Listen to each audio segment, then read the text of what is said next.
Hello పిక్లు ఎట్లేదండి బస్సులో ఈరోజు అయితే స్టడీ అవర్స్ చేయబోతున్నాం నేను అండ్ మా ఫ్రెండ్ అమూల్య మా క్లాస్మేట్ అనమాట. సో మేము ఇప్పుడు జిఎంఎస్ గౌతమ్ మోడల్ స్కూల్ కాబట్టి చేయబోతున్నాం.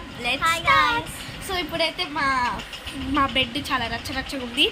మాకు తెలుగు, ఇంగ్లీష్, హిందీ, మ్యాథ్స్ ఒకరోజు అలా అనుకోకండి. చూడండి దిక్కులు చూస్తుంది. సో ఇంగ్లీషు, తెలుగు రేపు అనమాట. సో మేము ఎలా చదువుతామో చూడండి. నేనైతే బ్యాక్ బెంచర్, ఇదైతే టాపుడు, నేనైతే టాప్ బాయ్, ఇదైతే గర్లీ. Let's see. అబ్బయ్యా ఏంటో ఇవి, ఏం చదవ బుద్ధి కావట్లేదు. కాసేపు ఫోన్ చూసుకుంటా. వస్తే ఆ ఫోన్ ఇవే తీసుకోమని గోడ ఒకటి ఫోన్ చూసుకుంటా. రేపు ఎగ్జామ్ ఉంది, అది దాంట్లో కాపీ కొట్టేసి రాసుకోవచ్చులే అని ఒకళ్ళు.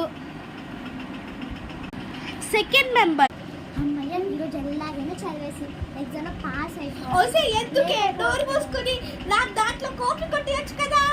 ఎందుకు ఎగ్జామ్ నువ్వు రాయిపోతే నన్ను తింటారా ఏంటి? మ్యామ్ కాపీ చేస్తే తింటారా ఏంటి? ఎలాగైనా ఫోన్ చూసుకుందాం. అవును ఫోన్ చూసుకున్నా కానీ రేపు ఎగ్జామ్ ఉంటుంది కదా.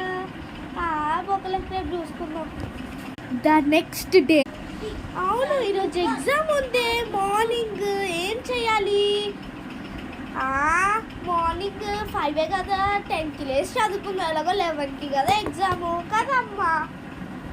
అయ్యో రమ్మ ఎగ్జామ్ చదవకపోతే ఫెయిల్ అవుతా. వస్తే ఏంటి నువ్వు ఎప్పుడు చదువుతూనే ఉంటావా? రేపు ఎగ్జామ్కి రావే ప్రాక్టీస్ చేసుకుందాం. చదువు కాదే, ప్యాంట్ టీషర్ట్ వేసుకుని మంచిగా టాప్ అయ్యేలా రెడీ అవుతాము. సరేనా? ఎగ్జామ్ ఉంది, నువ్వేమైనా అబ్బాయి డ్రెస్లే ప్యాంట్ టీషర్ట్ వేసుకోవడానికి ఎగ్జామ్ ఉంది కూడా ఆడుకుంటావా ఏంటి? తెలియలేదా నీకేమైనా? కొంచెం కూడా తెలియలేదా? అమ్మ రేపు ఏ ఎగ్జాము? తెలుగు, ఇంగ్లీష్. బొద్దా, రేపు తెలుగు కాదు మ్యాథ్స్. డైరీలో చూడ పిక్చర్ రేపు మ్యాథ్స్